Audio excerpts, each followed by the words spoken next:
Hej, jeg hedder Shehan Chad Foster. Jeg er chefinspektøren her i Horsens Selvforsvarsklub, og jeg vil gerne dele et sikkerhedsbeef med dig. For at have en mere sikker hverdag, er det vigtigt, at du er meget opmærksom på, hvad der foregår omkring dig.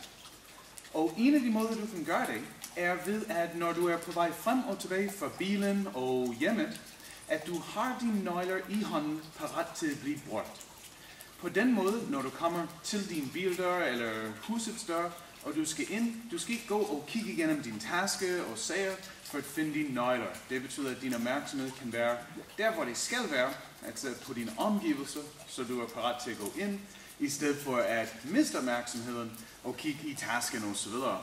Samtidig, i det tilfælde, du bliver udsat for et overfald, eller nogen forsøgt at komme i nærheden af dig, fordi du har nøglerne i hånden, du er også parat til at bruge et våben. Jeg vil også gerne vise dig her om et øjeblik, hvordan en sådan situation kunne se ud. Tak for nu.